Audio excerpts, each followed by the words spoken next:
So I'm going to get us started here just because we're a couple minutes past the hour, and we'll just make sure to keep an eye on anyone who's coming in to join us. So first, I just want to say hello to everyone and welcome you back to our Voices We Need to Hear conversation. Before we get started, I would like to personally acknowledge that I'm joining you from Jipuktuk, which means Great Harbor, in Mi'kmaq, the ancestral and unceded territory of the Mi'kmaq people. And for me, it is an honor to work, to live, and to share space in the lives of the cultural residents in these territories of Mi'kmaq. And I pay my respect to the past, present, and future caretakers of this land. And I just wanted to share a little something with you. In doing further research to continue to understand the long-standing history that has brought me to reside on this land, I actually came across a website that I will share in the chat with you once I've done my speech here. But it is beautiful, and it talks about the names of the different places in Mi'kmaq, and I wanted to learn a little bit more about Jipuktuk. So I found out that the definition is Great Harbor. And looking at this map, it showed that Jipuktuk is actually that water body between the two land masses. And our board member from Prismatic also was kind of describing to us the difference between Jipuktuk and Jipuktau, which people might not know about. But Jipuktuk is actually the name for Dartmouth, and Jipuktau is the name for the Halifax side. So I think it's really important to educate yourself and to learn about the history of the land. So I will share that with you all if anyone's interested in that. And now I'll introduce myself. So my name is Raeesa Lalani. For those of you who don't know, I am the artistic director of the Prismatic Arts Festival, and my pronouns are she and her. And my image description, I am wearing a black dress, a pink light overcoat. I have very long, dark brown hair that is straight, has a little bit of a wave in it. I have dark brown eyes and I have brown skin. And I'm sitting in a pink chair and I have some sun shining in from the window in front of me. And behind me, there is a door, a little bit of a gray wall, and a picture frame. So I want to thank you all so much for being here to join us today to continue this incredibly important conversation. We're very excited to have Voices We Need to Hear, the Reprise. For those of you who are joining us, I'm just going to give you a little context about what this conversation is and how it started. So about a year ago, when we were sitting and listening to conversations around the sector when it crashed because of the pandemic, we recognized that there were some really important voices missing from a lot of the conversation. And those voices were the artists, particularly Indigenous artists and artists of color. And at Prismatic, we are governed by the artists. And so we wanted to make sure that artists' voices were heard, locally, regionally, and nationally. So we got together with the Atlantic Presenters Association, which we're so happy to have this partnership to create that space. And so this past Sunday was the International Day for the Elimination of Racial Discrimination. And though there is a day dedicated to it, this is a conversation that needs to happen every day, all the time. And I want to take a moment to acknowledge the shootings of multiple members of the Asian community in Atlanta.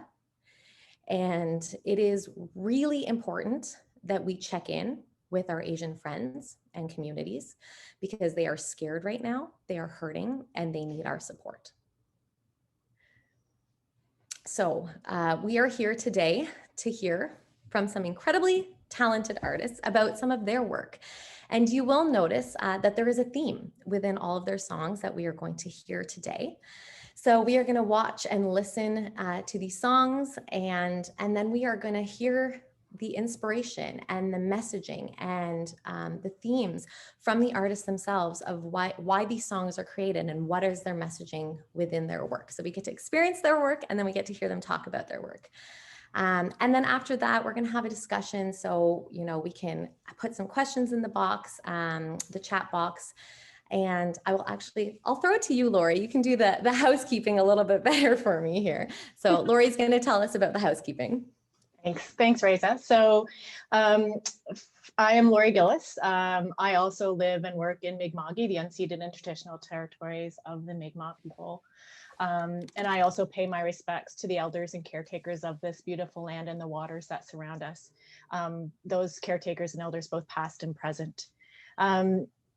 Also, the the Atlantic Presenters Association, all of our members engage with communities and territories of several Indigenous peoples: the Mi'kmaq, the Wolastoqey, Passamaquoddy, the Beothuk, the Inuit of Nunatsiavut and Nunatuavut, and the Innu of Nitassinan.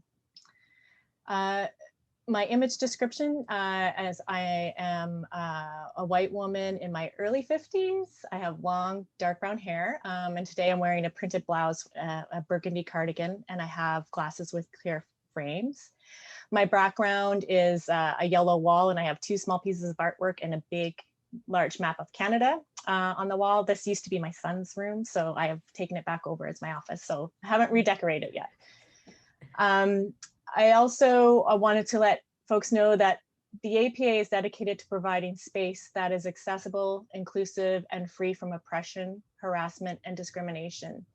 At our gatherings, we will treat each other with respect and dignity, regardless of age, race, gender, expression, gender identity, sexual orientation, levels of ability, and all of our other diverse identities. So today we're working with a CART interpreter. So closed captioning is available to those of you who need that service or would like to take advantage of that service. You just click at the live captioning button at the bottom of your screen. If that button isn't obvious, just click on the 3 buttons for more, and it should come up there, and you just choose show subtitles. And so that's, I think, and oh yes, I should also let you know that we are recording this session. So, so folks know that too in advance. And otherwise, I think that's it. Raeesa, we can move on to the voices we need to hear. Sounds great. So first, we are going to hear from Eastern Owl. Eastern Owl is an Indigenous-led all-nations group of women who blend the styles of First Nations drum music and contemporary folk to create their own innovative sound. With strong roots in community, Eastern Owl has committed to deepening their connection with their traditional practices while helping to educate Indigenous and non-Indigenous audiences through their songs. And today we are joined by 2 members of the group, Janelle Duval and Natasha Blackwood, and we are going to listen to their song Henrietta, and the version that we are going to watch was created and performed for the opera on the Avalon in a series called The Rock Performs.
So Janelle and Natasha, I will turn it over to you now. Thank you so much for that beautiful song.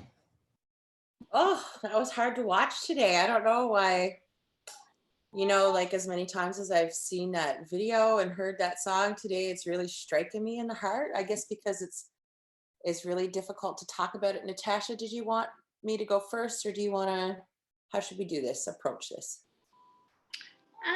You can go first. I guess the song was the original idea for the song, and most of the composition was done by Janelle. So this is kind of her brainchild of a song. So maybe if you want to talk a bit about it first. Sure. I mean, I guess I'll honor the story of how this song came to be. So Henrietta Millick was a young Inuk mother who lived in St. John's, and she was here attending school, and she had children. And she went missing, and that was in the 80s, and she's still actively missing. And so as an Indigenous woman living in this space, we thought it was really important to honor MMIW G and what was happening. This song was written in 2016, and it's evolved into 2021. So over 5 years, it's taken on many forms and many different variations, I guess, throughout its life. But the song originated from a story. And Henrietta Millick, there was a lead in 2016 that led the RCMP, the RNC, and the Rovers to a space where they thought her body might be. And I was contacted by her family to go with them to the space to kind of observe what was happening on the ground and to report back to the family in Labrador. And so we drove out there. It's about an hour outside of town. And kind of, it was myself and two beautiful Inuit women who are friends of mine in the city and relatives of Henrietta. And we drove out there and tried to speak to the RCMP officers who were on the ground, and they really didn't have much information. All they could really tell us was that they had a reliable lead and source that led them to believe her body was in Roach's Line. However, their search, was unsuccessful as the property had been disturbed over the years. And I mean, since the 80s, it had changed form and really was, it was a rock quarry. So the song lyrics are their visual representation of what we've seen that day. So to get a better vantage point, we climbed up the side of a hill, like a mountainside, and kind of viewed what was happening from the top. And while we were there, we lit a smudge bowl and said some prayers that we would be able to successfully locate where she was, and that the family would find some peace. And then the two Inuit women who were there with me erected an inukshuk to stay in this space to help her find her way home. So that is the real story of where that song originated.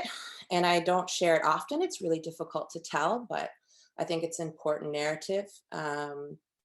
And so Henrietta was composed in collaboration with members from the Inuit community, because we felt it was very, very important that her culture and traditions be represented in the song. The chant was actually inspired by Natalie Sapier and Raven Davis of Nova Scotia. Many women have worked on this piece. I'll give you two more kind of tips of the composition. So the chant that you hear, the way, that's actually a call and response. So the visualization, I guess, or what that represents is us on the mountain putting out our intentions and Henrietta calling back. So Wehaya is a very common phonetic chant in First Nations culture, Mi'kmaq culture, and Ayaya is one in Inuk. So it's what's an Inuit callback. And the throat singing, although I won't represent the beauty as the composers kind of describe it, I'll kind of give you some context. So in the beginning, in the middle of the song and at the end of the song, you'll hear Tamafas and Jenny Williams do a throat singing piece. And that's an original composition based on the 3 breaths of life. So it's when you're first born at the beginning of the song. And then in the middle is throughout your life, throughout your adulthood, throughout phases of life. And then the last piece where it ends on the breath is your last breath of life. And that breath flows back through. So it's a continuum. So that's how the song ends. It ends with the 2 women putting out their breath and hoping that that breath breathes into the next life. So that's the composition of the song. It's deep, it's hard, but Henrietta is a song that was, intended to honor the story of Henrietta Millick. But when we present the piece, we often say that, this is Henrietta Millick. However, this could be any woman's name.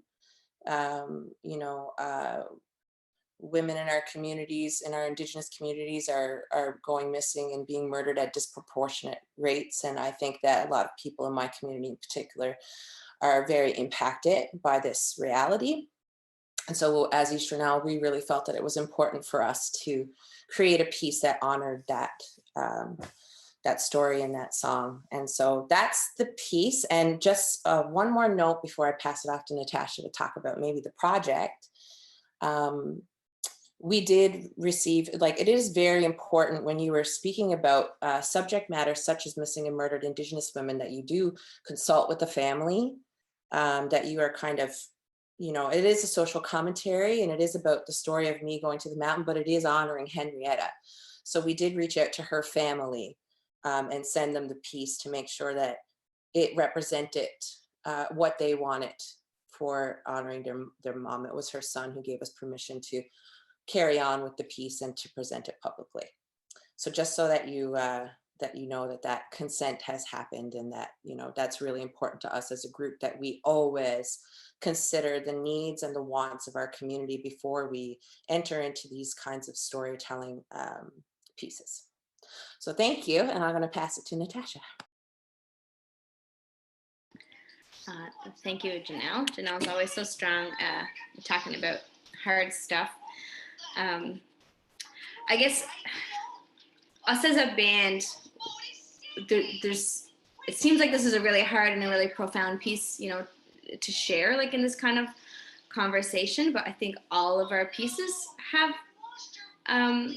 some pretty serious subject matter. Well, some of it is lighthearted, but all of it is really important to us, as individuals, and culturally or spiritually, or just as people. They all carry a lot of importance in our hearts. I don't know if we have any pieces that are this is just for a laugh. It's all something that represents something really strong in our hearts, especially the person who composed it. So it's all very significant to us. I'm we're gonna write this hit, it's never that feeling.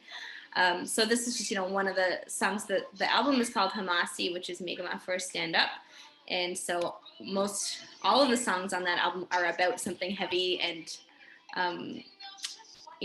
something that we feel needs change, or something that's a call to action for people. So we had some really great support from Arts NL and from the Bruno Center for Excellence in Choral Music. And so some of our songs are about children's, so about children, about community. We have collaborated with Shallow Youth Choir, which was really powerful.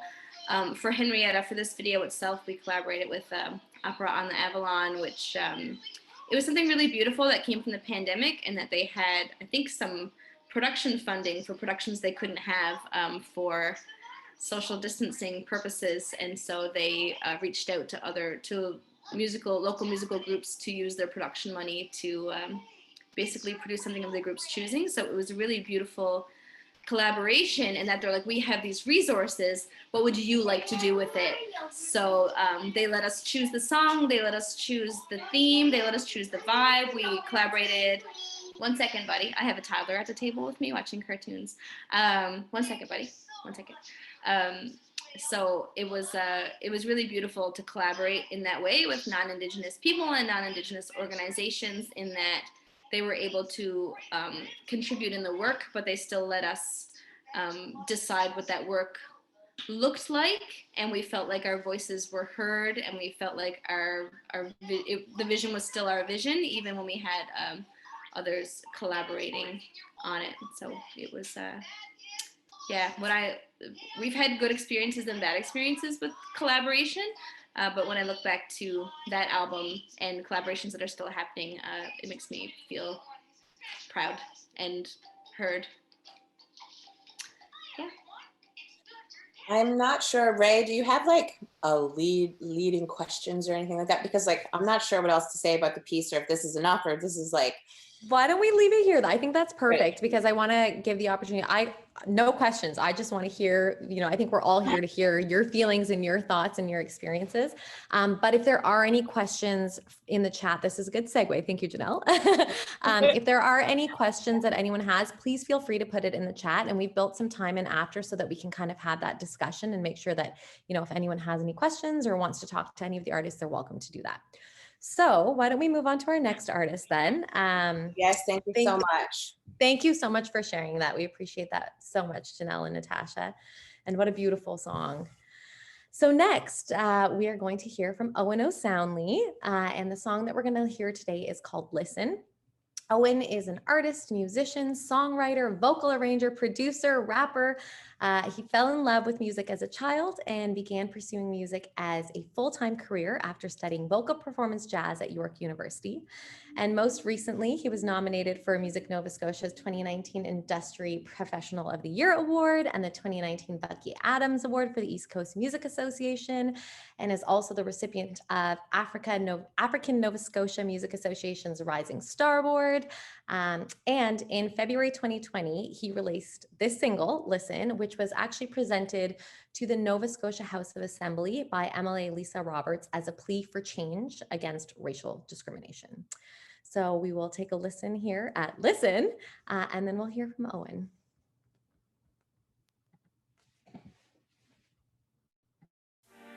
If the Lord is with us, why then has all of this happened to us? We've been in brokenness so long, we don't even see ourselves healed. We've been sad so long, we don't even see ourselves rejoicing and happy. So many of us been in it so long, we don't think we can see ourselves out of it. Look, same struggle, just a different day. Still requesting ID when I gotta pay. Still use different civics on the resume, cause we know that community names make them look away. I pray to God someone listens. We don't play no race cards, dog, it's the life that we're living. Casual police checks, we all fit the description. Minorities in the streets, so how we rule in the prison? I don't get it. Black skin and brown eyes got me stigmatized. The media don't televise lest somebody dies. They feeding us premium lies by the supersize. That's how we grow desensitized to a mother's cry. It happens way too often. Front row up in the church, sun up in the coffin. Hands up, God, we suffer too many losses. More rallies, more riots, more city marches. And that cop that took his life, you know they dropped the charges. Chalked it up to ghetto thug, just another target. Man, this cycle keeps repeating and I'm getting nauseous. Got me praying for my sons, we gotta be cautious. I wanna be off this, but there's no ways out. We came a long way, but still a long ways out. I've been praying for change, but I'm all prayed out. Got my fist up in the sky, cause I want change now. My mama told me there'd be days like this. Daddy done warned me I would feel like this. As I get older, I'm feeling colder, but I don't wanna live a life like this.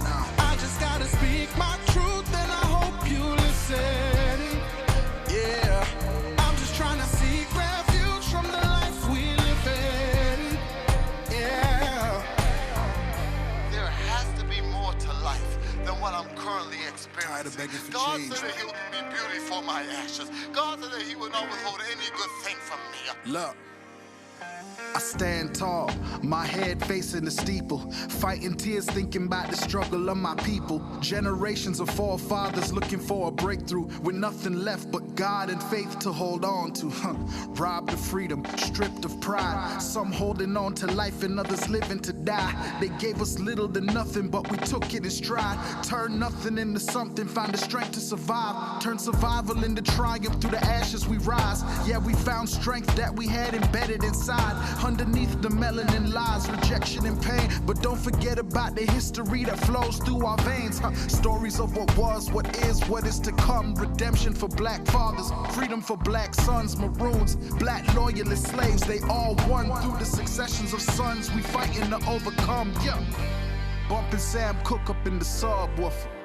Now is not the time to be an onlooker. If my people unified and we'll begin to mobilize, and they gon' see the heat rising like a slow cooker. And there's no days out. We came a long way, but still a long ways out. I've been praying for change, but I'm all prayed out. Got my fist up in the sky, cause I want change now. My mama told me there'd be days like this. Daddy done warned me I would feel like this. As I get older, I'm feeling colder, but I don't wanna live a life like this. I just gotta speak my truth and I hope you listen. Yeah, I'm just trying to seek refuge from the life we live in. Yeah.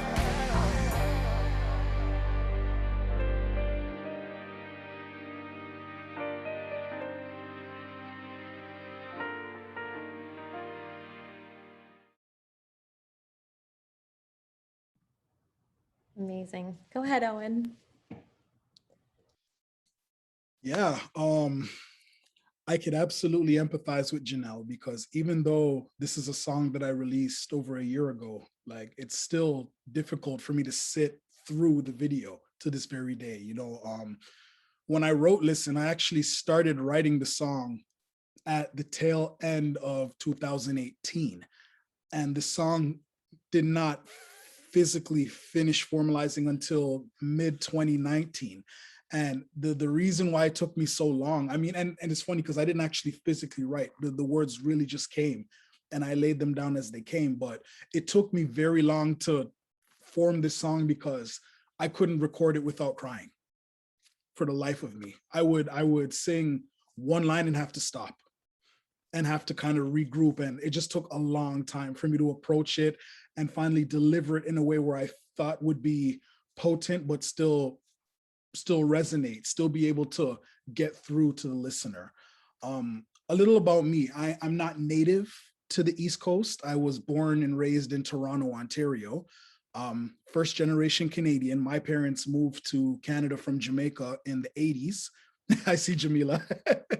Shout out to Jamaica.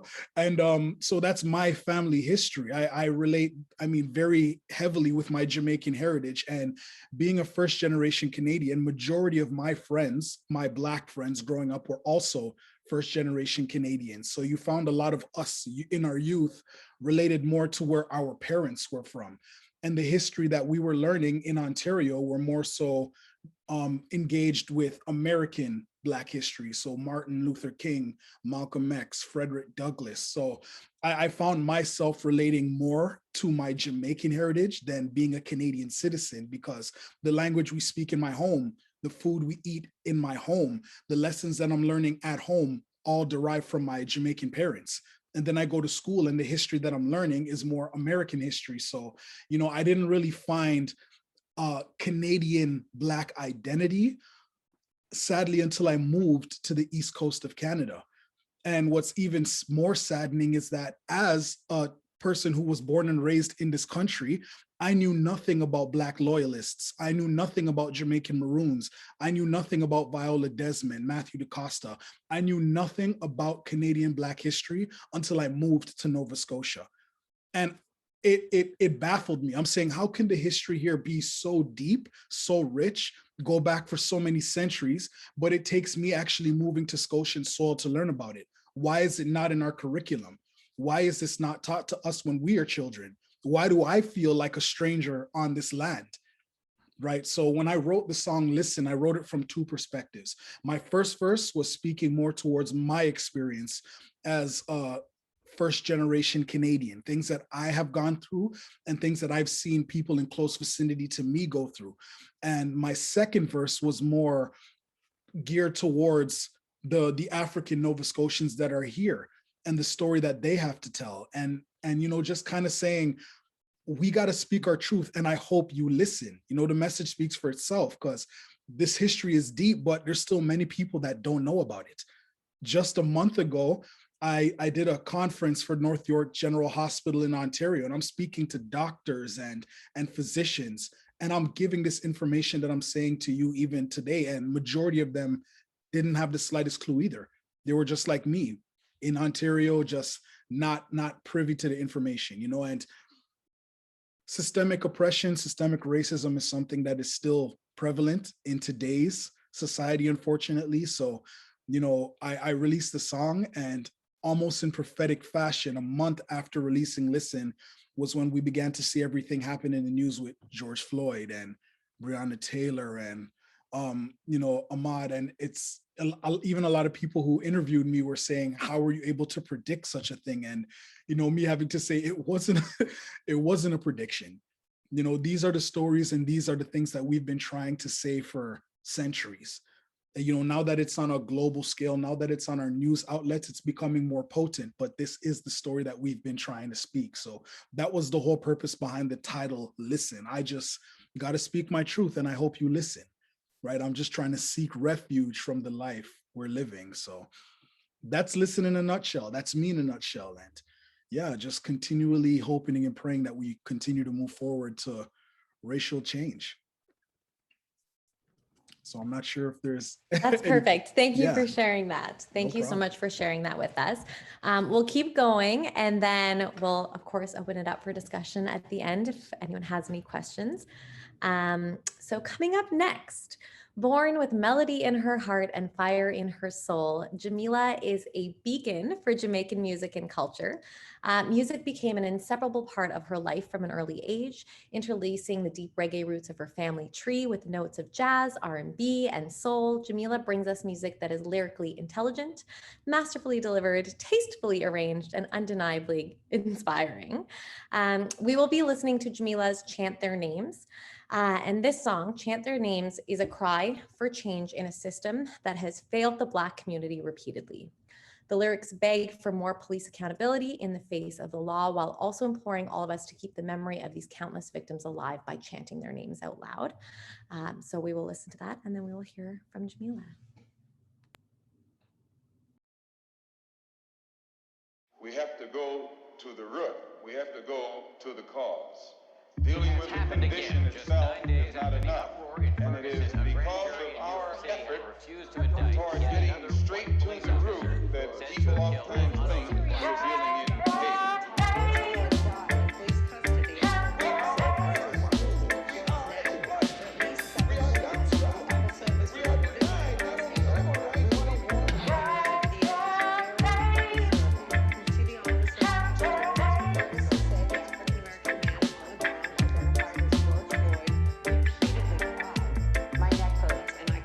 What will you say for yourself? Let me hear it in your own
many tears will we cry for you to see the sad reality upon a picket sign?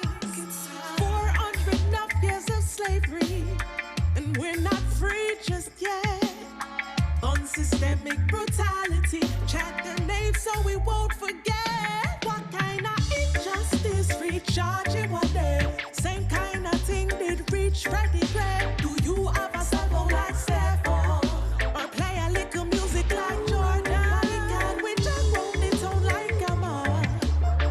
So me know say the system of fraud designed to keep the black man down. Guilty with no proof, I just chant their name. Chant their name. Won't see another black mother sent to an early grave. Give us some answers right now. Chant their names. You got to change this somehow.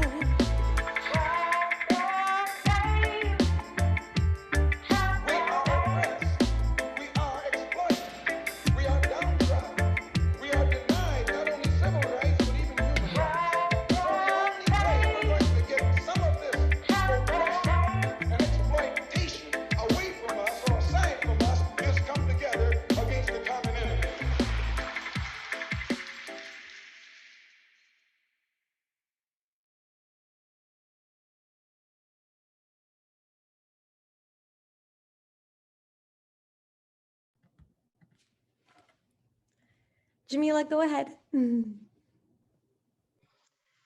Hey guys, just want to say hello to all the persons who came here today and all the panelists.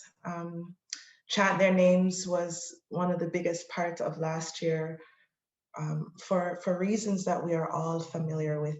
George Floyd was murdered, brutally murdered, and the entire world lay witness to the injustice. And still today, the perpetrators have not yet been put to justice. It is now almost a year later, and rather than getting a reprieve, we have been saddled with another brutal killing of our Asian brothers and sisters. About a week after this thing happened, this terrible thing happened, I was bubbling with a member of our band, Richard McNeil, and in order to keep the creativity in our 8-member band alive, I had to link up with the persons who were doing a lot of the production. And on this specific day, like, you know, we meet every Thursday, for example.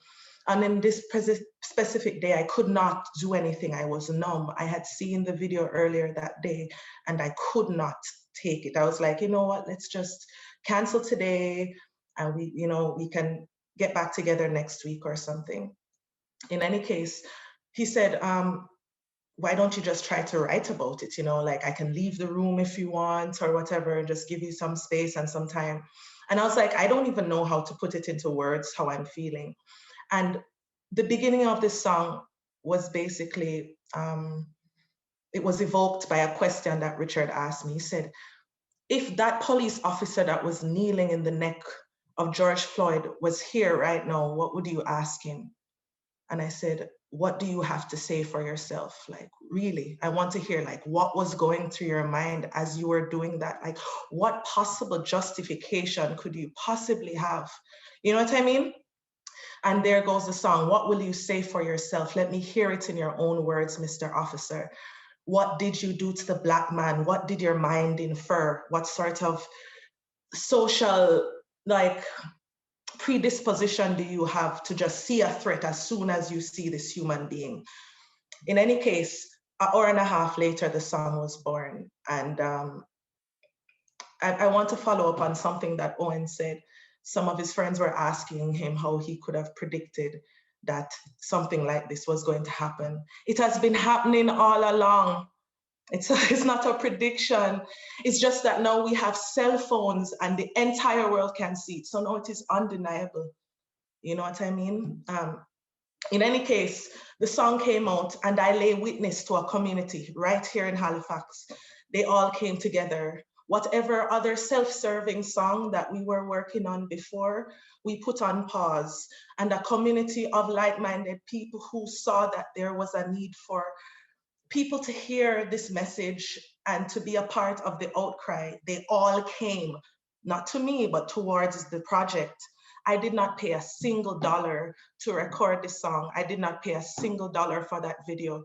All those people that are standing in that video behind me, whether the part that was staged or not staged was there because they wanted to be there. And we're talking about people from all walks of life, Black, brown, purple, yellow, pink, because they also believe that there's something wrong, there's something necessarily broken at the core of our system. And it is conversations like these, as I was talking to Raeesa earlier today, it is having these uncomfortable conversations, I think, that is the beginning of the change that we all need to have. We have to be open. We have to forget about political correctness and trying to look nice and look sweet, and really have these conversations so we can get to the grassroots and the heart of the problem. And that's what Chant Their Names means to me.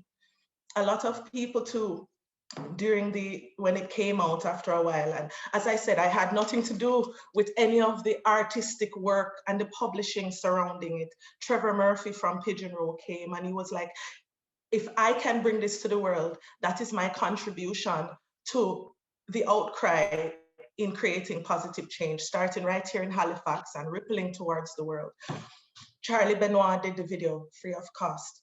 But at the end of it, do you believe that there are people in the community that said it was self-serving? People find an opportunity to criticize everything, I don't have loads of money and I don't make policy, but I am a singer. So whenever it is that I have social commentary to do, I'm going to sing it, So that was a little bit of a down point afterwards. But overall, I'm really happy for what I have been seeing as the rippling effects right here in East Coast Canada. And it is my hope and my wish that we will be the example for the rest of the world. Let's start right here together, on this call even. And I don't know if I have anything else to say, but if you guys have any questions, feel free. Thank you so much, Jamila. Thank you. We're going to introduce our last artist and watch the video. And then, as mentioned, we can open it up for conversation, and we'll have the room open so people can ask questions in the chat or have any conversations. So I'm super pleased to introduce our next guest, multi-award-winning chart-topping Canadian Indigenous duo, Twin Flames. They are a husband-wife duo made up of Jaji, Inuk, and Mohawk from Nunavik, and Chelsea June, Métis, Algonquin Cree. Building bridges across cultures, continents, and styles, Twin Flames brings together a richness of personal history and musical experience. Their songs tell stories of courage and survival written in English, Inuktitut, and French, and honoring their ancestors' history and representing their Indigenous backgrounds. So today we are going to hear their song Human. So we'll get that playing right here.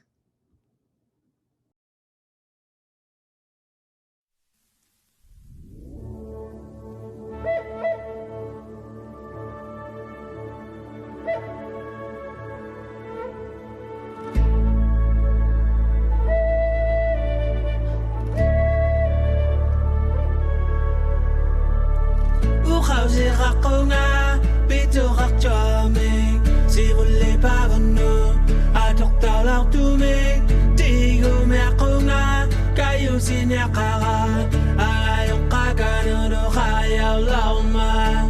I have a language that was born with time, passed on through generations, one of a kind. Keep it close to me, close to my heart, share for all to hear. I will do my part. Upigo so tunga. I am proud. Ino ya ma. I am human. I am people. I am human.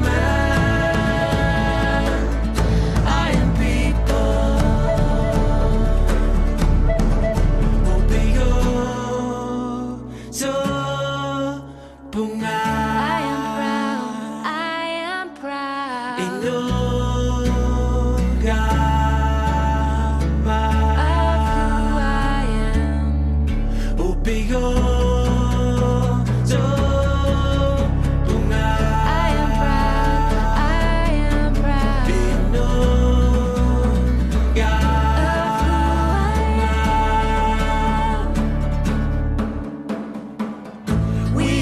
we are trying to find our place. Il n'est pas trop tard. Il n'est pas trop tard. We are all the human race. Il faut faire l'effort. Il n'est pas trop tard. Upigo so bunga. I am proud. Inuga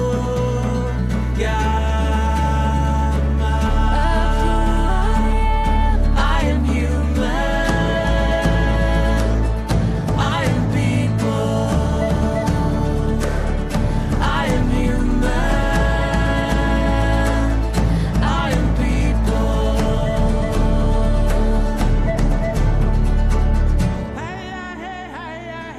Our elders say we were given our languages from the animals, from the trees, yet we cut them down. Many things have been taken from our people, yet we are still here. Our languages are not lost, but simply resting, waiting to be reawakened.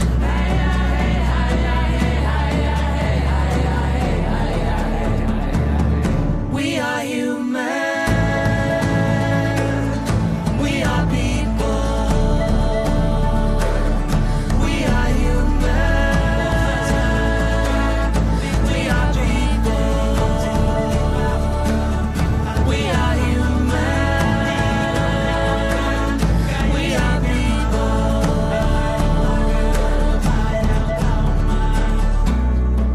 Upigo so bunga. I am proud. Inuga Who I am. we are human. We are people. We are human. We are people. We are human. We are people. We are human. We are people. We are human. Wow, that was so beautiful. And now I'm super excited to introduce Jaji and Chelsea from Twin Flames. Take it away. Hi, everyone. Good afternoon. Chimigwich, thank you so much for having us. Wow, that was emotional. We don't really watch our stuff very often, and it's been a while, and I think just feeling so disconnected from the entire world and looking back on moments where we got to touch other human beings. Whew, I wasn't expecting that. So thank you so much again for having us, even if it's virtual. We really, really appreciate this opportunity to speak and to be heard. Yeah, make no nakasi mayutsuni it upigo su nalakit to namin ikay ilaw hatawya. You know, when we're considered into conversations that talk about realities, especially being of the marginalized community or from the First Peoples, it's always an honor to be a part of it all. You know, I often say when we especially when we speak to youth in schools, when I say inuvunga means I'm human. When I say inuvunga, I am saying we are people. Most importantly, when I say inuvunga, we are saying we are alive. You know, this is the language that has multiple meaning in just that one word. And a lot of the times there's too many face values in, unfortunately, the non-marginalized community. And before colonialism came, and this is not to point any fingers at all. We were not separated by color. We were not separated by culture or by religion or politics. We were separated by distance, and it's only these days, obviously, we have so much people that kind of pigeonhole us or put us into one certain corner. It's an honor to be able to always go up on stage and talk about our realities in a way that we can, I guess, express in a safe space. And we really appreciate having this moment. Mhm. As for the music video, Human, it was something that we were just pinching ourselves over. We had applied to be part of Folk Alliance International Conference in 2019 when it was being hosted in Montreal. And we thought, we'll try our shot at an official showcase. And, we're really not known and we don't know what's going to happen.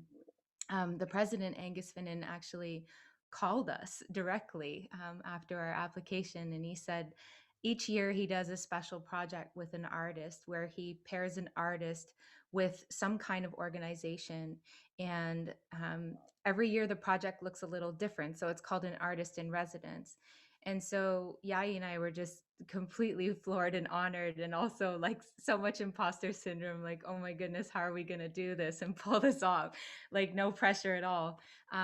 So when he told us the idea that he had to pair us up with UNESCO, we were just like, oh my, this is like bigger than we could ever dream, So we got paired up with UNESCO to write the official theme song to celebrate 2019's International Year of Indigenous Languages.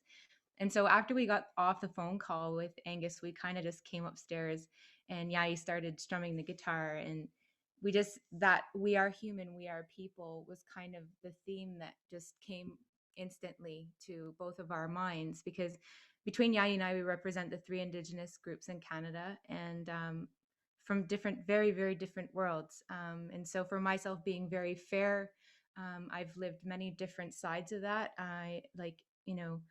I'm not white, but I'm not Indigenous, and I fall somewhere in between. And how do I learn to honor and love all the parts that make me who I am when part of my ancestry did so much bad to the other part of my ancestry? And so it's been a balance in my life and trying to navigate that. And then it's coming back to that most basic thing is we are all human, we're all people. And sometimes a lot of things do divide us. And I find that really sad, because if we just took that moment to get to know each other's hearts instead of exteriors, it would, I think the world, it sounds like a beauty pageant thing, but I think the world could be a much better place. And I think that's what we both try to hold in our hearts. And so when we wrote this song, we wrote it in 3 languages, in Inuktitut, which is Yai's language, in English and in French. Being French Canadian, for me, it was really important to honor as well that part of my heritage, and just to celebrate languages. When we were asked to write this song, another cool part of the puzzle that fell into place was we got invited by 2 different organizations to be at the launch of the event in Paris, France in 2019. And we had to be like, as if this is really happening. We had to go to Paris, but it was just so beautiful meeting people, Indigenous peoples from all over the world, like not just Canada, and how much people are fighting to try and preserve the languages. We got to meet one woman from Australia. She's the last Aboriginal woman in her community to speak her language. And so she pleaded with us. She said, when I pass, that language will pass with me, and who will remember it? And it's not written down. And, this is happening all over the world. And so a huge role in colonization, that colonization played on those languages being lost. But what small part could we play to try and help the languages that we do know be preserved? And so that's kind of the thought process, I guess, behind Human. And then, did you want to add anything? Yeah, one of the really empowering things that we get to experience when we tour, especially in the communities that over the last few years have been struggling with the fact that they have lost their language. The Inuktitut language is a dying language in some of the communities. The dialects have changed. Some of the last speakers have passed away. And so when we get to tour in some of these places, a lot of them feel the regret that even in the last decade or so, this is when they feel the regret of once upon a time Inuktitut was no longer it was no longer cool to speak Inuktitut. It was also in the indigenous communities as well, where it was no longer cool. And obviously there's a lot of hurt attached to that. There's a lot of pain that comes with that. And then there's the hurt that causes people to become, unfortunately, lashing out on other people. And it becomes a ridicule when one is not able to speak it properly. So then the shyness comes, the embarrassment. I cannot speak my language. And then the people that will say, well, if you don't speak the language, it means you're not Inuk. And that's one of the most hurtful things you can say to a person of any color. If they say that they are from a certain culture and they ask, well, are you able to speak it? And they say, unfortunately, no. And that is the most hurtful thing you can say to somebody, especially in these communities that have a very high suicide rate. It's hard enough and sad enough that there are a lot of things that have changed that caused this: alcoholism, drug abuse, the physical abuse, and the sexual abuse that comes with that. And so it already ends up becoming this huge monster of a problem. And the last thing we need is to start fighting and causing lateral violence amongst each other when we should be banding together. And this is the original people all together, right? And we find us rubbing elbows with the best of them, and sometimes some of these elbows are sharp. And we, at the end of the day, we can only keep our elbows intact and our chin up high and proud and stand and say, you know what, my fight is my fight, and whoever else's fight is theirs. And if it means battling themselves in the process, we hope that in the meantime, when they listen to what we have to say, they can say they're right. Because at the end of the day, reconciliation means having a communication, having a talk, resolving a problem. We won't resolve problem by bickering at each other. I mean, Or eventually we may. blame is a really tough thing too, right? Yeah. I think in everything that Yai and I do, we always try to make a conversation accessible, because if we come at people in any way, it should always be with an open heart and gentleness, right? Just because it's not any white person that came in and did this to us today in this very moment. It's ancestors, right? And I don't think, and there, a lot of it is ignorance, and not always in a bad way. It's just people are scared to even ask the questions to begin with. We're just grateful if people do ask them, in a kind way, and we're always happy to answer. It's like if someone cares enough to ask the question to begin with, then that is one foot forward. And so with the music video for Human, we filmed the whole thing in black and white on purpose. We did show a lot of minorities throughout the video, just to showcase the beauty of all cultures, because it was UNESCO. So it wasn't just our Indigenous languages, it was Indigenous languages all over the world. And so that was really important to us. We partnered with NS, Nunavut Sivunivik Sivut. Yes. I'm practicing too. And that is it's a college here in Ottawa that is run actually by Nunavut, which is the territory. And so the students come from all over Nunavut. Most of them have lived in really tiny fly-in-only communities their whole lives. And then they come to Ottawa to take part in this really beautiful cultural specific college program over 2 years. And so we linked up with them, and all of the beautiful Inuit that you see in that video are students from the college in 2019.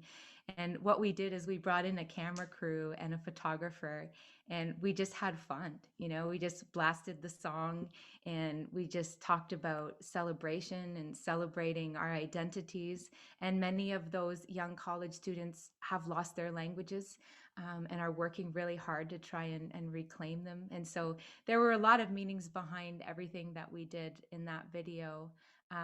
Again, very small budget. Like, we're totally independent, and we kind of just do everything.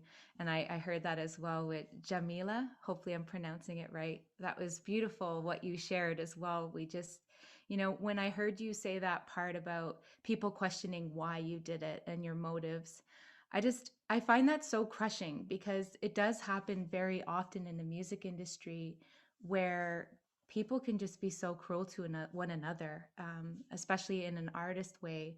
If someone sees someone else succeeding, it's like, well, why them and not me? That kind of mentality. And that happens a lot, even without music, within our Indigenous communities. There's a lot of lateral violence, as you mentioned. And so I'm sorry that happened, but I'm sure the overall positiveness of your project outweighed by far the negative. And, that's what we hope too with what we do. There's always going to be people that say, well, she's too white to be Indigenous, and he's too Mohawk to be Inuit, or he's too Inuit to be Mohawk. And we fall in between all of these lines.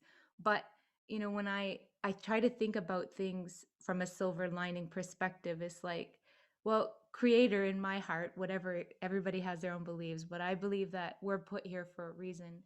And maybe we're supposed to be in all those gray zones so that we're able to bring people more together and help people feel more welcome wherever they fit in that spectrum of the human race.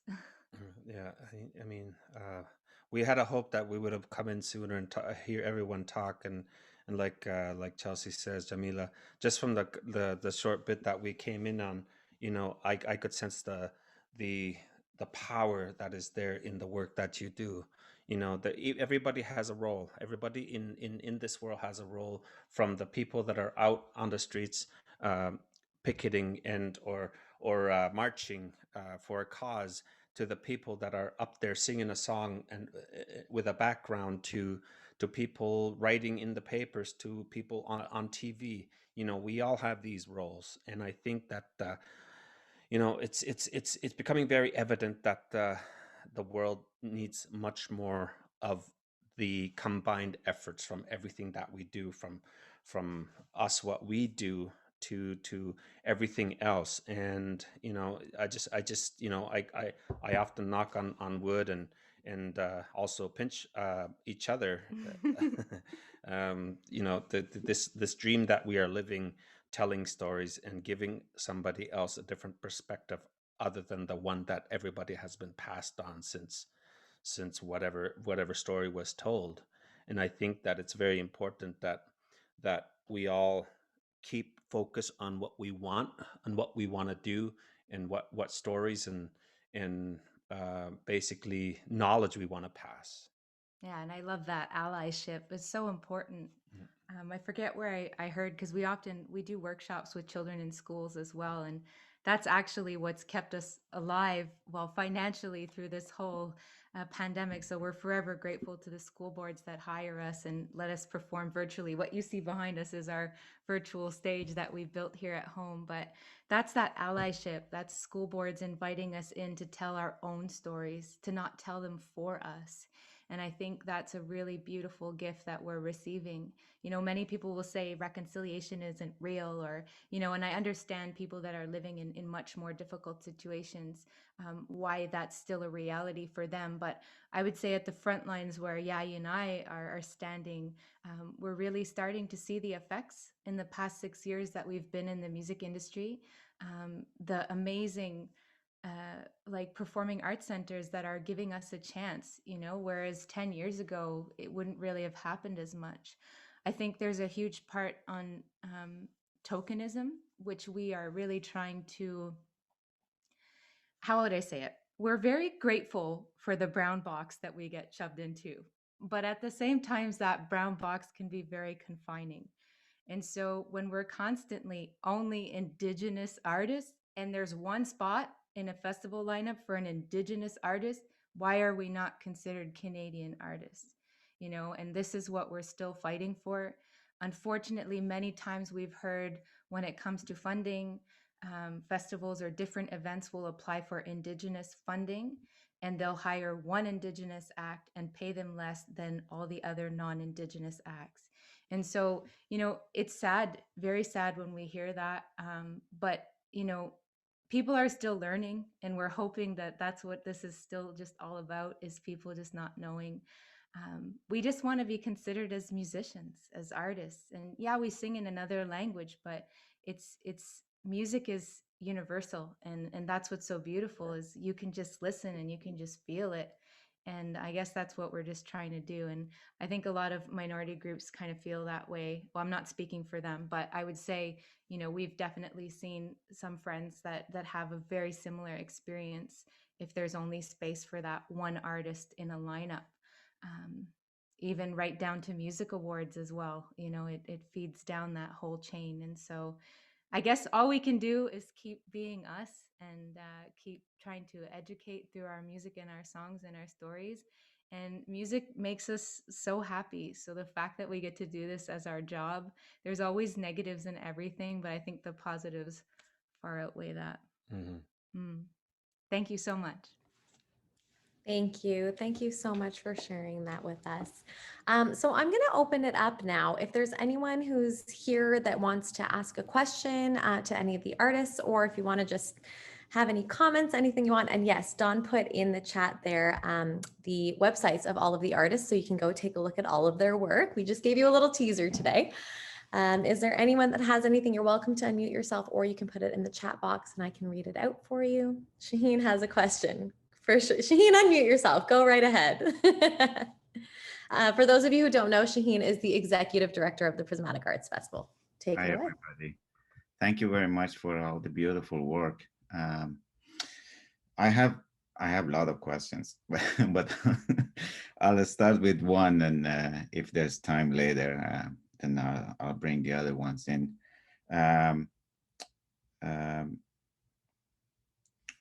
I specifically want to ask Owen. You know, I have a great understanding for you know, being a first-generation immigrant and living in different communities in Canada, and now I live in U.S. and the face of racism in Toronto and in Nova Scotia and here in the US, they're very different. At the heart of it is still I'm being judged based on the color of my skin.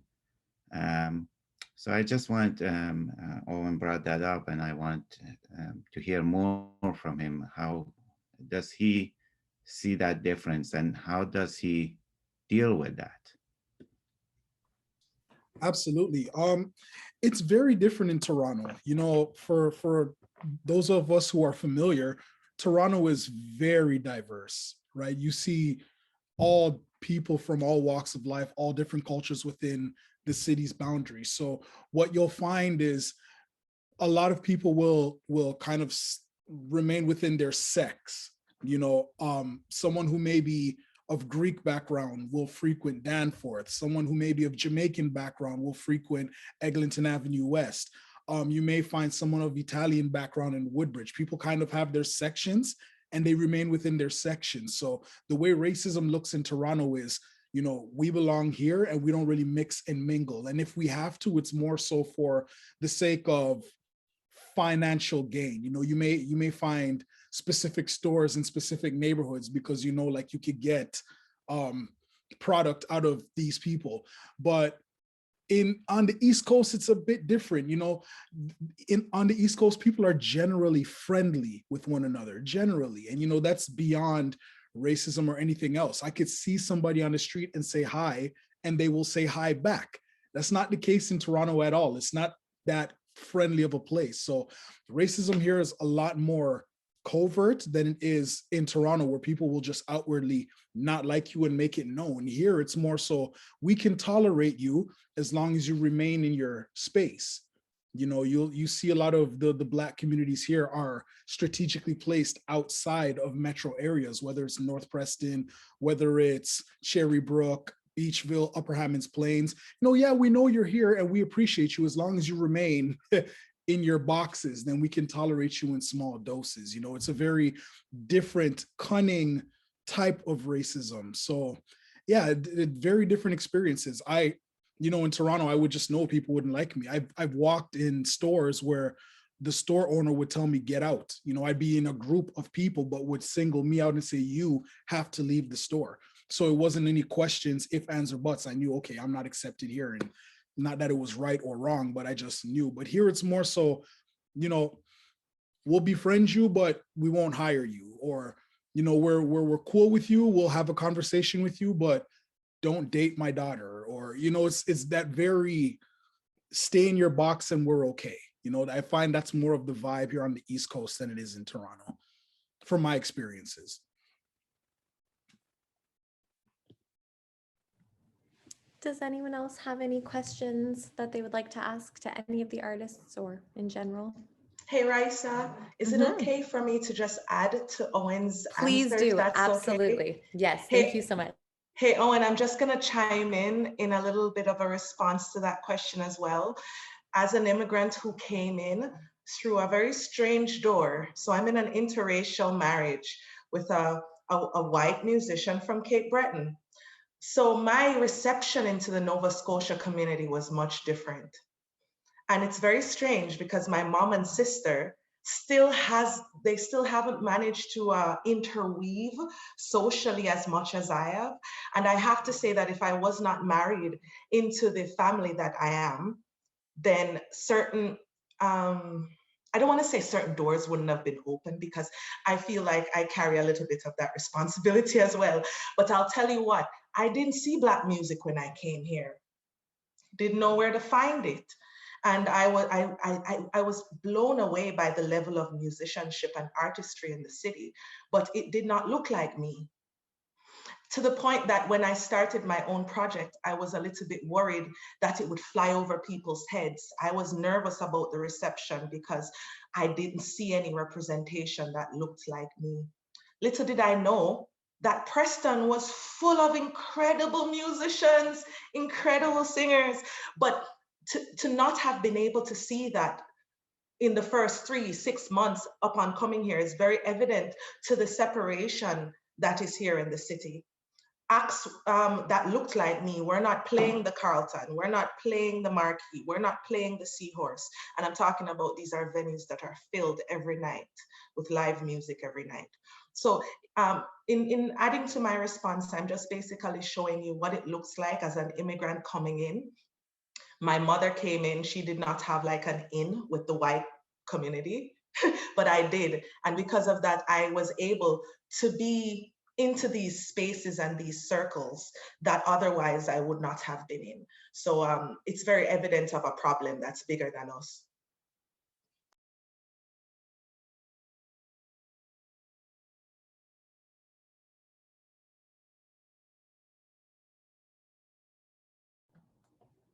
Does anyone else want to chime in? I just wanted to I need to change my view here so I can what Chelsea said about you know, check boxes that the gatekeepers are doing. The thing is, you know, it's coming from this something that is coming from you know, is being ordered from the top down. And we have to keep fighting it. We have to always say it. I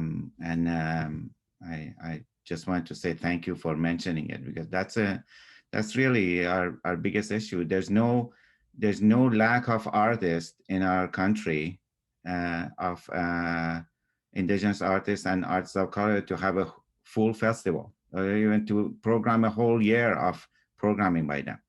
Anybody who says otherwise is lying. So I just want to say thank you about that. But I want to, you know, we have a lot of white folks here, and you know, we always talk about the race issues, and so I just, if I may, I want to turn the question to them and say, you know, I'm married to a white woman. She's right here in the in this gathering. I want to know what you're doing and how you're dealing with your privilege. You know, it's something to say that you know, I'm not racist, and I'm a supporter, and I'm coming out to the rallies and all those things. But we all know on many other levels, the privilege, the white privilege that is amongst us everywhere, continues to take opportunities from people and add to this issue of racism. So I just like to hear if anybody wants to talk about it. Maybe my own wife one. I mean, you know, we're not going to get rid of this till we directly deal with the issue of privilege, not just outright racism that happens on many levels of our, you know, in this colonial system, but the privilege that is everywhere. Yeah. Alfredo, you're welcome to comment. Thank you. Thank you. I've been listening to with lots of interest. I live in Saskatchewan, central Saskatchewan. Within a 10-kilometer radius, there are 3 Indian reserves. They do not enjoy a very good reputation. And of course, there is a lot of racism in this area. I did have the pleasure of meeting the Twin Flames. I'm part of the Kenora Arts Council, and a couple of falls ago, they came to the Saskatchewan Showcase. And I also sat down after their 20-minute set. They probably don't recall. I'm sure they met a lot of people, but I encouraged them to keep singing their songs and giving their message, as they very eloquently did in this venue. Because even in a racist part of Canada, such as central Saskatchewan, people are starting to listen. I also lived in Toronto for over 20 years, and I concur with everything that Owen said. As my name probably refers, I was born in Italy. And when I lived in Toronto, well, for the first few years, I would say for the first 8-9 years, I was the only people I had contact with was Italians. And again, what Owen said is very true, where every nationality has their own area and they do not interact. And I think that's part of the colonial system, where it's to their advantage to keep all these nationalities apart. Because once you get to know the Indigenous, as I have since I've been in Saskatchewan, and I never met an Indigenous person before, once you meet colored people, once you meet Oriental people, once you meet people from another faith, Muslims, and so on and so forth, you find out that they're just like us. They have the same fears, the same desires. They may speak a different language. Their dress may be different. Their food definitely is. But when you really come down, we are all people, like the Twin Flame said. We're all people. We all need the same thing. But it's this system. And yes, the colonialism, it's to their interest to keep this white privilege. And although I am white, and I have taken advantage of this white privilege before I knew what I was doing. It's a colonial, a part of the colonialism to keep these different races apart. Because once people find out that we're all the same, colonialism will crumble.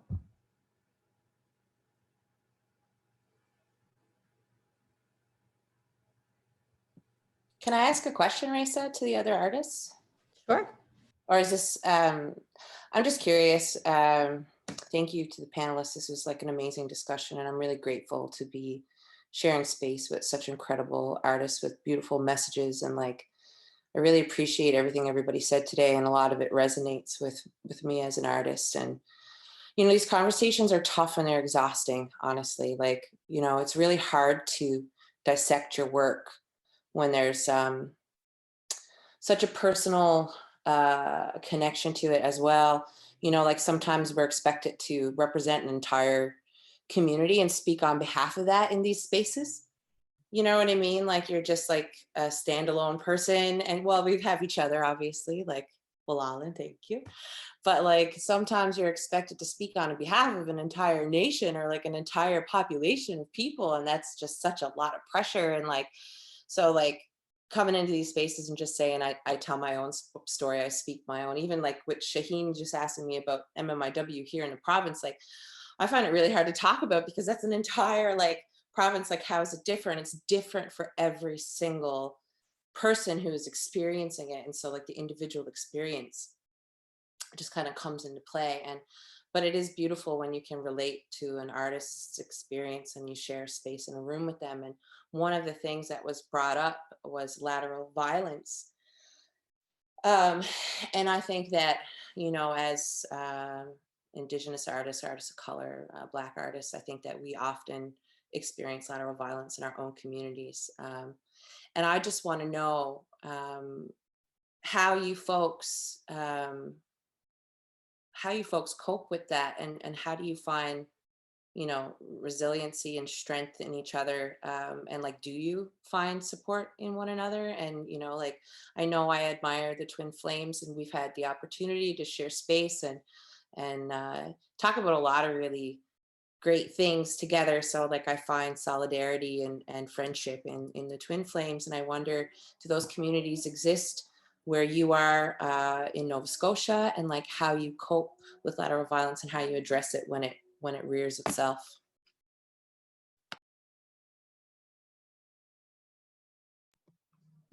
Okay, I didn't want to jump without actually saying, can I answer?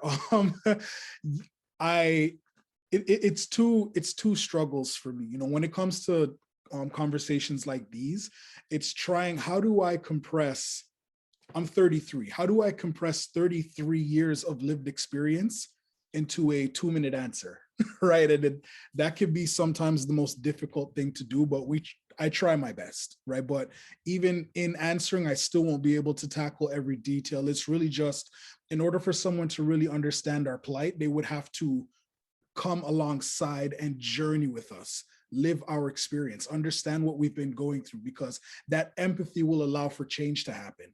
There are many people here in Nova Scotia. There's the African Nova Scotia community is rich, you know, and the two battles that we fight is, you know, the one battle of trying to convince people that systemic oppression exists, but then turning inward towards our community and trying to prevent it from imploding, because we're all facing the same struggle. And a lot of times it becomes a crab in a bucket. I'm just trying to look out for myself. I'm trying to, you know, you don't realize that your energy is in the wrong direction. You know, we shouldn't be fighting one another. We should be partnering, because essentially partnering would be the easier way to overcome the system, but it doesn't feel like that when you're in it. It really feels like this is a battle between my peers as well as a system. So, you know, it's understanding how to direct the energy in those conversations, where when I'm in a situation where I'm speaking on systemic oppression, then I focus on that rather than talking about the violence happening within my own community. That's a conversation for me and my community, if that makes sense, right? Like it's really just, there's only so much I could do within my own strength, but finding other people that understand my mindset, understand my mentality, and just beginning to make key partnerships so that we can all push forward towards the same agenda. I think that's basically the way that I've been trying to, dictate my artistry, dictate my message, dictate my purpose.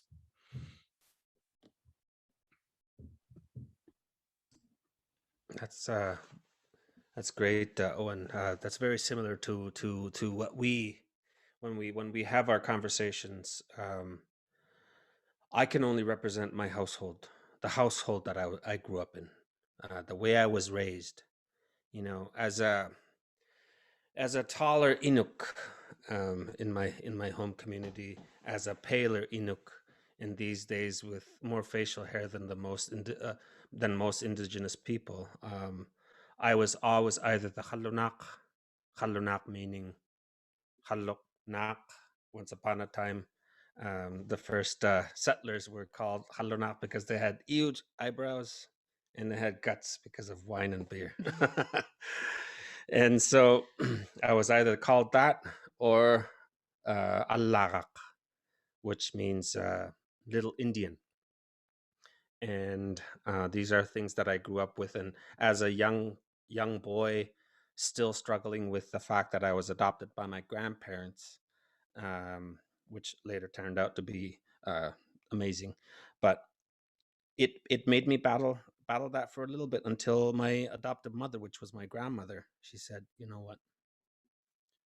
When you are inside these walls, you are my son. When you go out into the open, you are my son. I expect you to behave in what we teach you, and that is it. And in every moment that we are dealing with something and somebody asks us if we can represent the whole nation, we right away say no. You're asking for twin flames, you're going to get twin flames. We're going to talk about our conversations from what we understand and what we were given. The opportunity is for us to be able to share some of the experiences that we have, and it is never our place to say what our people are going through except our own.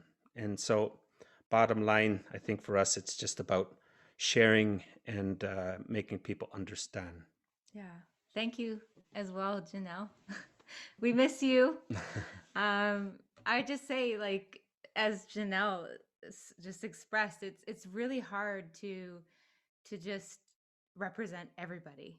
And I think we always have to be very conscious of that, especially when we're talking to a new group of people.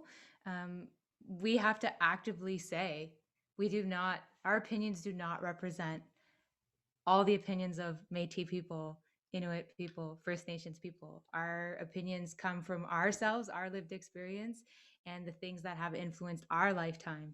And so I think it is a huge task and undertaking when that's asked of you. Above our pay grade.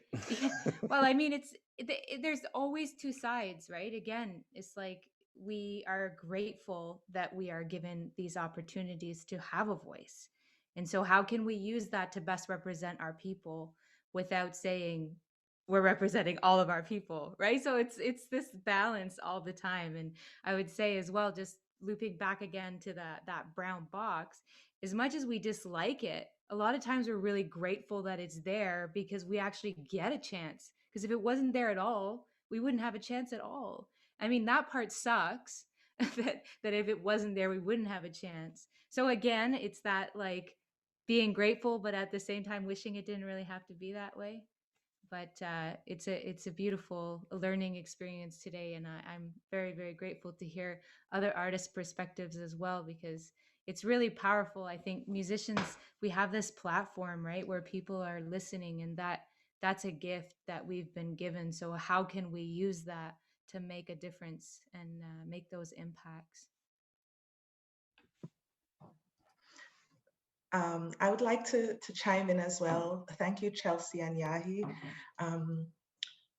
In response to your question, Janelle, I really agree with Owen and Twin Flames as well.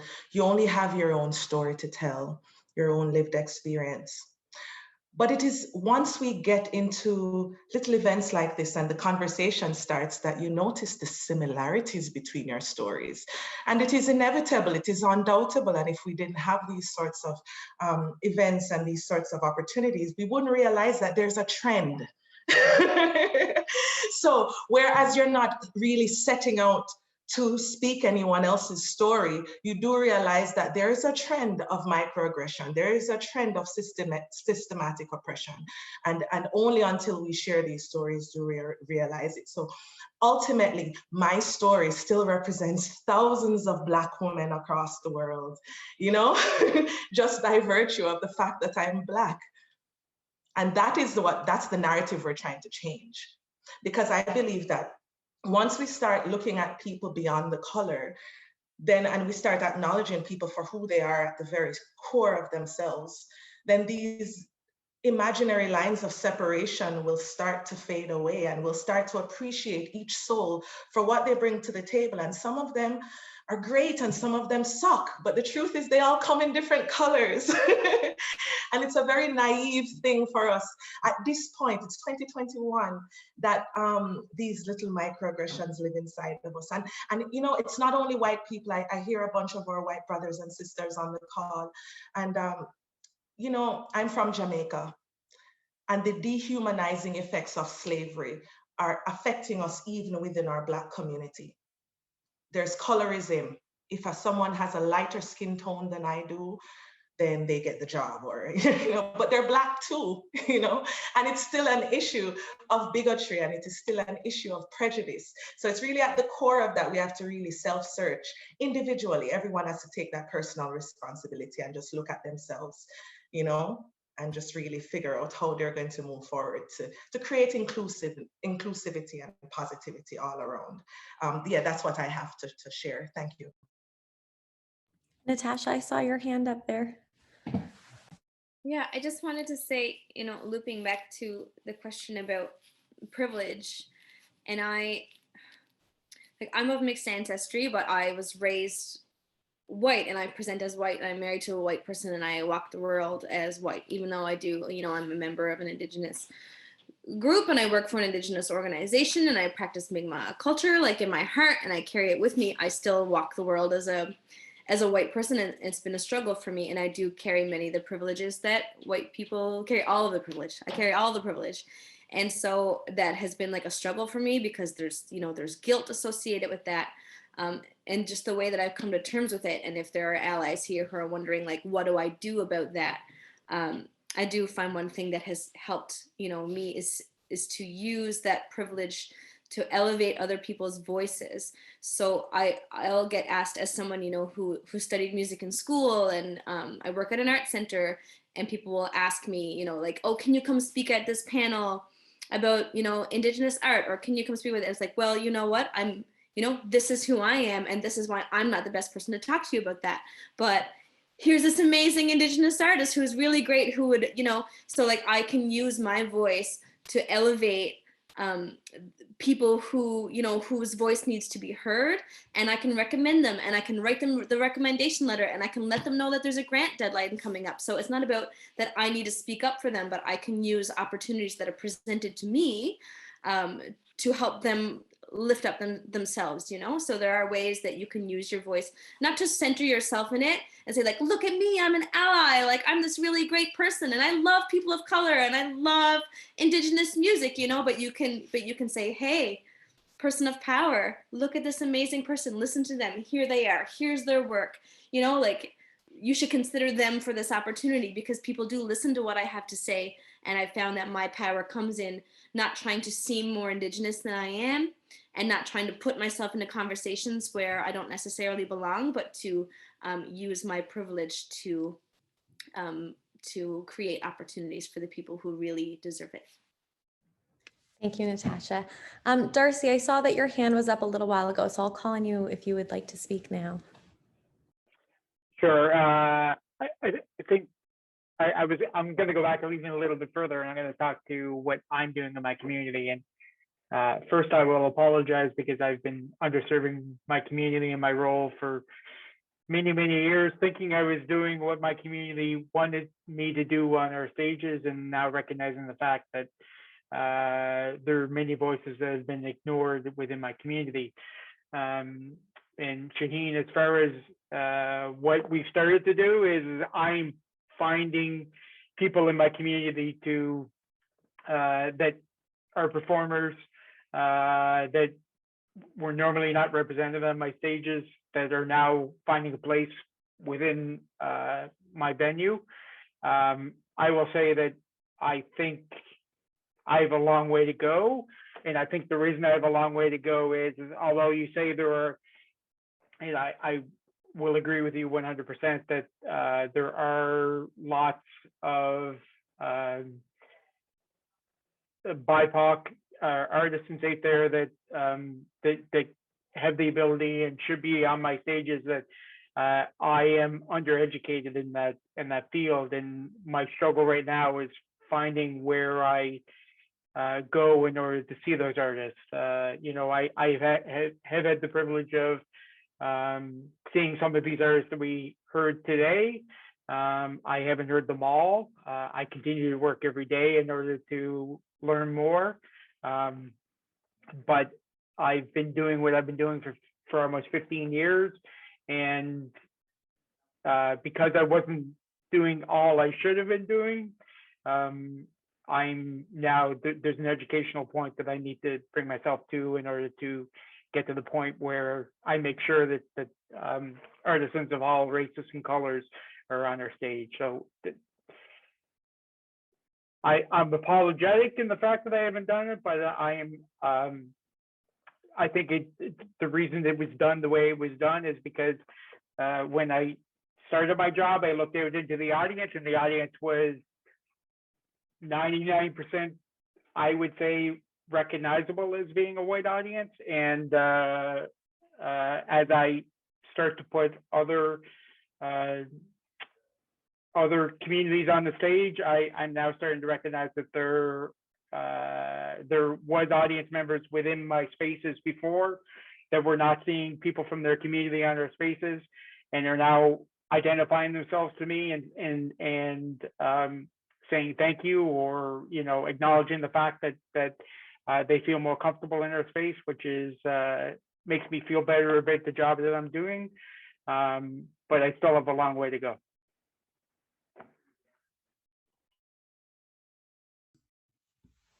Thank you. I'm just going to chime in. Thank you, Darcy. Being a performer, we've been asked to do awesome tours. Some of them that we have performed in more prejudice, I guess I would say, communities or provinces.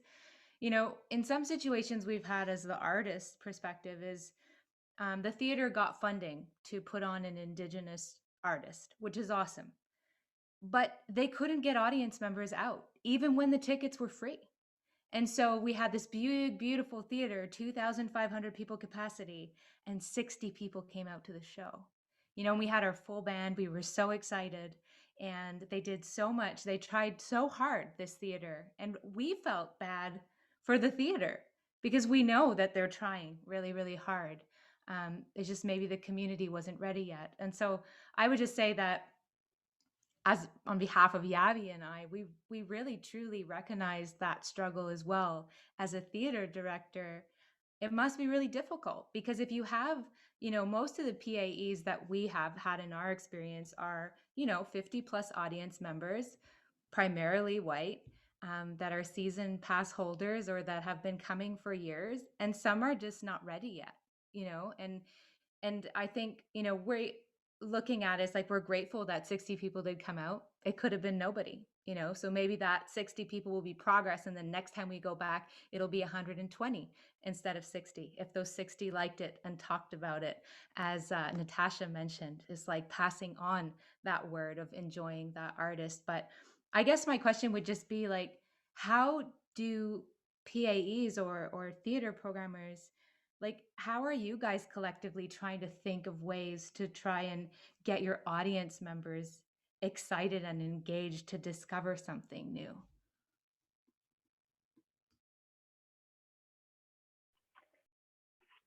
I'm not sure if that's directed back to me or not, but that is $1 million question, I guess.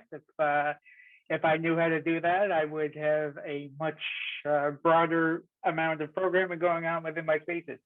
I think that the one thing that and I don't know if this is a winner, if this is, it works sometimes it doesn't work, is that a lot of it goes to the reputation of the programmer within the building or within the space that you're programming. And I will say that is, I have attempted to do, sorry, I should start off. I look after the Confederation Center, where we have a couple of spaces, but our biggest space is 1,100 soft seat venue. We also have a 200 seat cabaret room. What I attempted to do, we're also a unionized building and expenses can be high, and I've got lots of things that I can blame reasons that we don't do more than we do on, but moving past that, I guess ultimately what I attempted to do a couple of years ago is bring some artists into the space. A couple of well-known Atlantic Canadian artists with a third artist that was maybe not as well known, and sell it as a package. I had some success for us, not great success. I will also say that regardless of where the artist comes from, there's I've had lots of failures that have been European descendant artists as well. And I think ultimately, oftentimes we felt better. I think that I think as a programmer, what we said is we're willing to fail with those. We're not sure if we're willing to take the risk on an artist that for the BIPOC community that may divide the community before the audience ever shows up. I would say within the last 8-12 months that I will think that my community is much more open to seeing BIPOC artisans on our stages, and I think this is going to win once we start touring the country again. I think that I think audiences are going to show up much more willing and freely in order to see artists, because we've been having these open conversations, and we all recognize the fact that we all have something to learn. And the hope would be is that, Twin Flames, I've had the pleasure of seeing you showcase. I think you're very well spoken, regardless of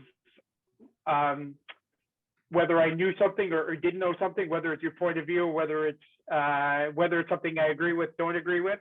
I think that every time you say it, it gives me another opportunity to think about what my thoughts are. And what I'm realizing is within the community that that's what I'm there for. It's if people want to be spoon-fed stuff, I don't want them coming to my events necessarily anymore. I want to start these conversations. I want people to start thinking about what is going on in their heads, and that's my goal moving forward. Can I also answer as a programmer? I think the issue is being unnecessarily complicated, and for absolutely no good reason. I run a theater company. I still do. At times we had venue. We also, with the festival.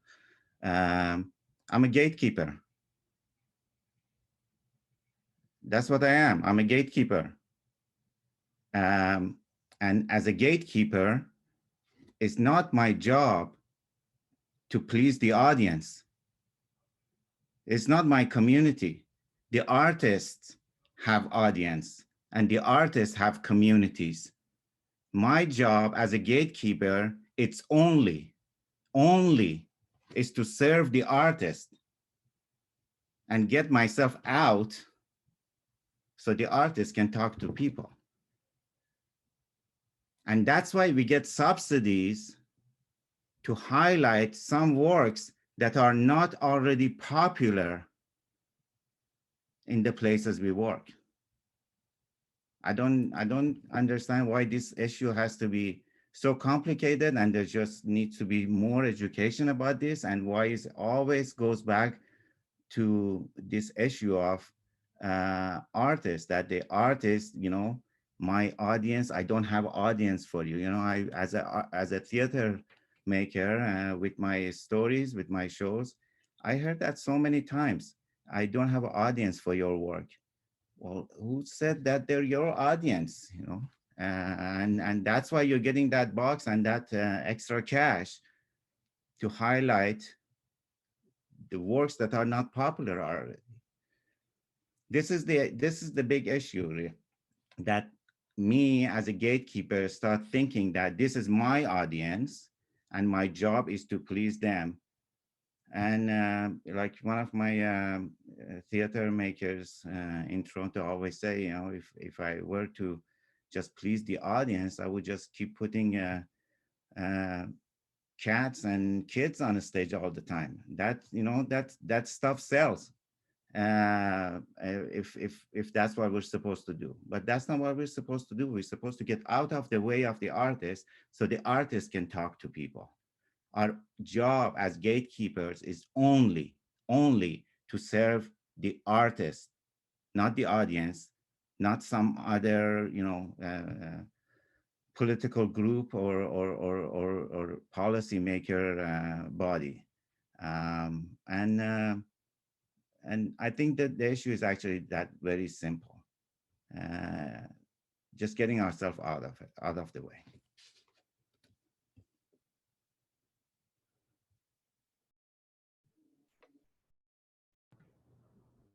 Can I Go say ahead, that? Kala.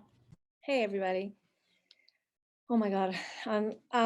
Wow, thank you so much. Everybody's so generous with your time and thoughts. When I've worked with, well, I'm just going to put Natasha and Janelle on the spot a little bit, because when we brought, for instance, I am familiar with this conversation that's happened around the notion that I don't have an audience. Because that comes up around a lot in the dance circles that the dance networks that I work within. And we run a dance festival here in St. John's. We've been presenting work for 40 years, and pretty wild stuff, you know, like I feel like we were presenting work in the 80s that people were not seeing in Newfoundland and Labrador at all. So there were lots of brown and Asian bodies on stage, queer bodies. Anyway, so we have a bit of a reputation for being a bit weird, and people say, oh, like they're a bit afraid of our festival. But I mean, for me, I feel like I love the risk taking, I love the work. But yes, and we started becoming more familiar with Indigenous artists who are making work.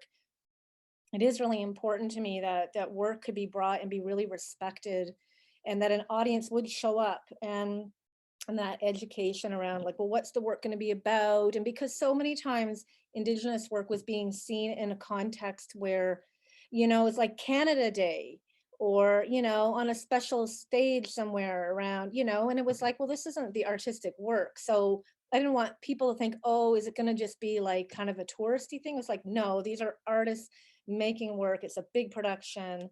So people, I wanted to be aware of the fact that some people may have preconceived notions or ideas about what even an Indigenous work might be. So when we brought the dancers of Damal Ahmed here a couple of years ago, you know, like Natasha and Janelle were very helpful to, because we had an existing relationship with Janelle, and so that was from a previous conference. But I just say, like, there was some outreach that we did, because I didn't have a wealth of contacts within the Indigenous community to get people to that show. But so Natasha, we hired her to work as kind of an ambassador to the community who would really go and speak about the work, so we could make sure that our loyal fans were going to be there.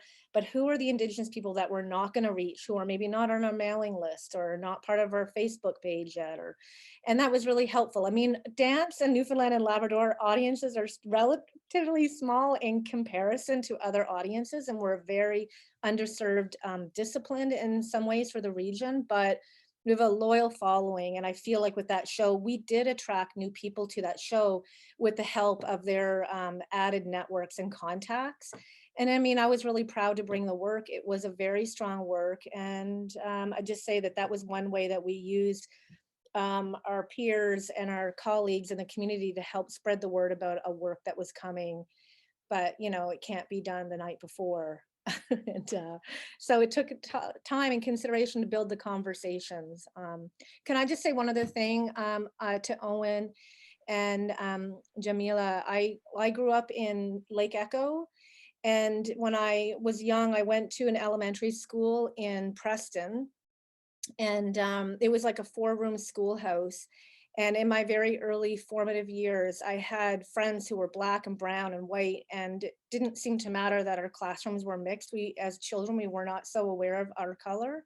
And I had very great friends that I loved. And then the new school in Lake Echo was made, and they separated out the kids in Lake Echo to go to the new school. And so I lost contact with those friends, but I always, you know, I lived in Lake Echo, so we drove through North Preston all the time. And I was really faced with a lot of stereotypes about the people who lived in that community, and also in other parts of Nova Scotia, like the North End. And being faced with these stereotypes really impacted my struggle with understanding the real lived experience of brown and Black people in Nova Scotia. And listening to your stories and your song reminds me how important it is that artists' work play a key role in reframing the lives, the real lived experience of people, whether it's dance, theater, or music. And hearing you reference the incredible talent of Black artists in Nova Scotia today was just a really wonderful reminder that, you know, it was just like wonderful to hear. So thank you. I don't want to cut anyone off, but out of respect for everyone's time, we are coming to a close here. We are at our 2-hour mark.